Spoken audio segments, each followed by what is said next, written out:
All right, so you want to get straight to it, the real deal, without wading through all the fluff, right? I hear you. That's what we do here. Cut through the noise and get right to that essential knowledge, the heart of the matter. Absolutely. Today on the deep dive, we're heading off-road. Into the rugged beauty of Australia, and more specifically, Yeah, we're diving into the nitty-gritty of Australian overlanding, getting your vehicle prepped, making sure it's up to snuff, all that good stuff. precisely. We're talking vehicle preparation and maintenance for tackling those incredible landscapes, those long hauls across the continent. We've got a bunch of great resources to pull from, and Yeah, we've got some pretty fantastic guides, articles all about Aussie overlanding, and our mission, straightforward, give you the critical info you need for a truly safe, efficient, and rewarding Aussie overland adventure. no sugarcoating here. We're going deep. So buckle up. Get ready to feel confident and prepared for whatever those diverse Aussie landscapes throw your way. Absolutely. We've really dug into the key elements of getting your vehicle ready. I mean, really prepped for those unique demands and that breathtaking scenery you encounter on these long distance trips. Yeah, and whether you're already dreaming of conquering those iconic outback tracks or just curious about what this whole overlanding thing is all about. We're breaking it all down for you. All right, Australia. It just sparks this sense of adventure, doesn't it? Oh, absolutely. Those endless horizons of the outback, those ancient rainforests up in Queensland. It's a land that begs to be explored. And what better way to answer that call than by hopping in your vehicle and heading off the beaten path, right? An overlanding trip, the real deal. Couldn't agree more. And what I find fascinating is that this isn't some new fad. Overlanding in Australia, it has this deep, long history. It wasn't always about recreation. Initially, it was out of necessity. Think about it. Early settlers, explorers, crossing this massive continent by land. That was just how they navigated their world. It's like baked into the DNA of the country, isn't it? I mean, the term overlanding itself, our sources point out that it actually goes all the way back to the 19th century. Wow. Connected to those tough-as-nails cattle drovers, moving huge herds across these vast territories. Essentially forging those earliest overland routes, like the Birdsville Track, the Canning Stock Route, Yep. all etched into the landscape. And that's what we're diving deeper into today, that Canning Stock route. That's the spirit of self-reliance, having to overcome these incredible distances and challenging terrain. That's still the essence of overlanding even today. Absolutely. And when we look at some of those historical examples, it just hits you. The sheer scale of those early journeys, like Edward John Eyre's expedition in 1840, 1841. Yeah. That's a journey from Adelaide to Albany. Incredible. I mean, can you imagine the grit, the determination that took? This wasn't just a casual weekend road trip. It was dangerous, yeah. full of groundbreaking exploration, pushing the boundaries of what was known, what was even possible. True pioneers, testing the limits. So knowing all that, knowing the hardships those early overlanders faced, does it give us maybe a deeper appreciation for what we're talking about today? For the challenges, but also for that spirit of self-reliance that still defines Aussie overlanding. Without a doubt. I mean, their ingenuity, their resilience in the face of those obstacles, it's inspiring. It sets a precedent. And if we fast forward a bit to 1910, the opening of the Canning Stock route, it's fascinating how it shifted things. Cattle droving became this epic overland adventure, 1,800 kilometers, through the harsh desert of Western Australia. It really cemented this idea of long-distance land travel as something significant, demanding. 1,900 kilometers, that's just, it's mind-blowing when you think about it. Really puts the scale we're dealing with in perspective, doesn't it? Yeah. So you've got this amazing history, these vast, diverse landscapes, just beckoning you to explore. You're feeling that inspiration to head out on your own adventure. Okay, but where do you even begin? How do you get your vehicle ready for something like this? That's the question, isn't it? And the guides we're looking at, they make a great comparison. They talk about it being like equipping a ship for a transoceanic voyage. Yeah, you're not just popping down to the shops for milk. This is serious business. It is. It really highlights the importance of meticulous preparation. And I think the first crucial aspect is choosing the right vehicle and then customizing it for the task. You can't just take any old car out into the outback. It's unforgiving terrain. You got that right. And all the guides really emphasize that you need a 4WD. That's non-negotiable. You're going to encounter everything out there. Soft sand, rocky trails, Yeah. a standard two-wheel drive just won't cut it. It's going to leave you stranded. Absolutely. And even beyond having that 4WD capability, our sources talk about the importance of things like suspension upgrades, lift kits. Lift kits. Yeah, lift kits. These essentially raise the vehicle's body and suspension, so it gives you that extra ground clearance to get over those obstacles and also lets you fit bigger tires, which is important. So it's not just about looking cool, it actually serves a purpose. Definitely practical. It helps your vehicle handle rough tracks and, crucially, all that extra weight you're carrying with all your gear, supplies, recovery equipment, and everything else. You'll hear a lot about the differences between independent front suspension and solid axles. Each has its advantages and drawbacks. Right. You got different options. Yeah, but for overlanding in Australia, with those varied terrains, solid axles are often preferred.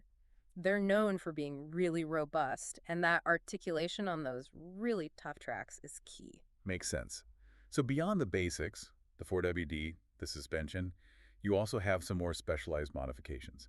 Things like bull bars. For Yeah. those who haven't seen one, these are those big sturdy bars right on the front of the vehicle to Yeah. give it kind of an aggressive look. Yeah, they definitely look tough, and that's not by accident. Their primary purpose, though, is really wildlife protection. Oh, makes sense. You've got kangaroos, emus, all sorts of animals popping out onto the road, especially in remote areas. That could really mess up your trip in your vehicle. Yeah, and even hitting smaller debris at speed on those remote roads can cause significant damage. So they might look tough, but they are a practical necessity out there. Yeah, safety first. Another one that comes to mind is the snorkel.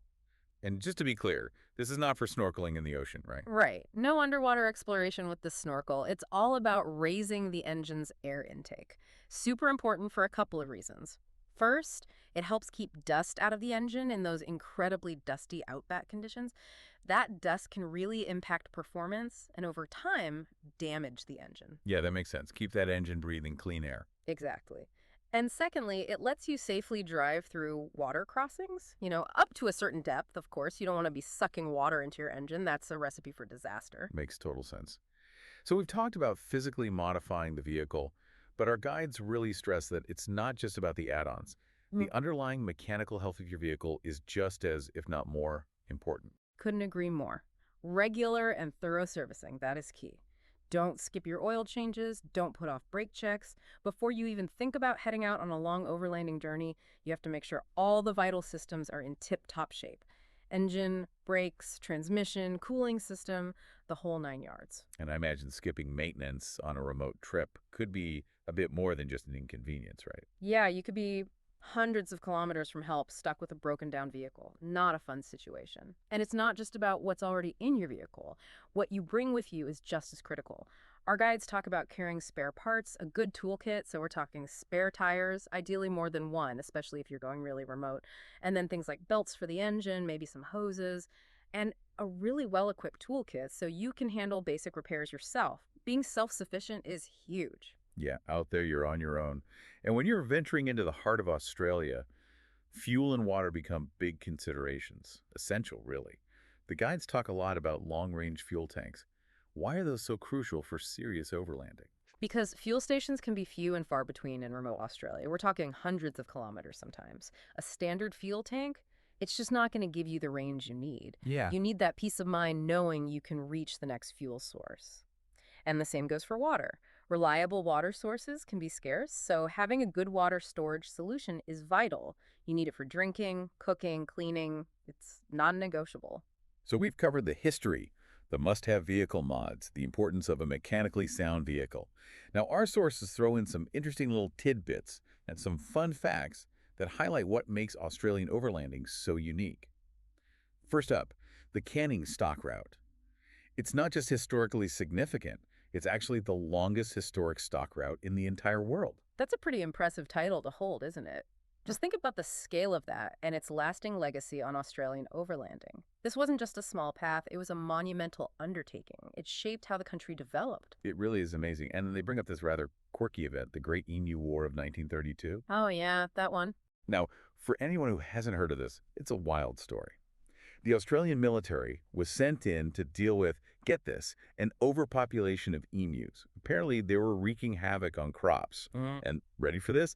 They were mostly unsuccessful. The military lost to emus. It just paints this picture of how unpredictable Australia can be. You Yeah. never know what you're going to encounter. It's definitely a unique and slightly humorous chapter in Australian history. Yeah. It might not be directly related to vehicle prep, but it's a good reminder to be adaptable, ready for the unexpected. That's always good advice. Always be prepared.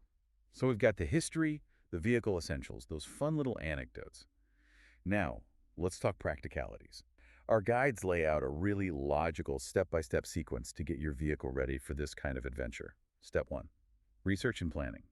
Before you even think about touching your vehicle. That's crucial. You need a clear plan, a vision of where you're going, what kind of terrain you'll be facing. Study maps, talk to experienced overlanders, and really understand the conditions you'll encounter, like weather, remoteness, resources. Knowledge is power. Step 2. Vehicle selection and modification. This is where all that research pays off. You're investing in those 4WD capabilities, the suspension upgrades, the bull bars, long-range fuel tanks, all those vital additions we talked about. This is where research meets action. You need to focus on the modifications that make the most sense for the type of overlanding you're planning. Someone tackling the rugged canning stock route is going to have different needs than someone exploring more accessible coastal tracks. Step 3, and this one's important, is trial runs. Why are those shorter shakedown trips so important? They're invaluable. You need to test your vehicle's performance with a realistic load, see how your modifications handle different terrains, and it's a chance to spot any weaknesses, any mechanical gremlins or equipment failures before you head out on that big trip. Think of it as a dress rehearsal, a chance to iron out the kinks. And then the final step before you set off into the sunset is final checks. What are we talking about here? This is your last chance to make sure everything is in order. Fluid levels, tire pressure, gear secured, all your paperwork, permits, maps, and emergency supplies. It's a thorough check. It might seem tedious, but it's crucial for a safe and successful trip. Better to be safe than sorry. So if we distill all of this down, Yeah. what would you say is the single most important takeaway from all our research? What's the core message about Australian overlanding? It's clear across all the resources we looked at. Preparation and maintenance. Those are absolutely key to a rewarding and safe overlanding journey. It's not just about reaching the destination, it's about the journey itself, making sure it's positive, trouble-free, and truly enriching. And it sounds like it takes a lot of effort up front. Yeah. But the payoff, experiencing those incredible Australian landscapes, it must be phenomenal, worth all the work. Oh, it is. It truly is. There's the sense of freedom, of self-reliance, of being connected to the land that's just hard to find anywhere else. Well, this has been a really fascinating deep dive into prepping for an Aussie overlanding adventure. We've looked at the history, the essential vehicle mods, all those important steps to get ready. So I'm going to leave you with this final thought. Mm-hmm. Thinking about the history of overlanding in Australia, how it was born out of necessity, and how today it's this pursuit of adventure, exploration. What is it about these journeys that speaks to us on such a deep level? What do you think those early overlanders, who faced such incredible challenges with very basic tools, would think about today's vehicles? The technology, the information we have at our fingertips, it's something to ponder as you map out your own journey, A lot has changed, that's for sure. wherever it might lead you.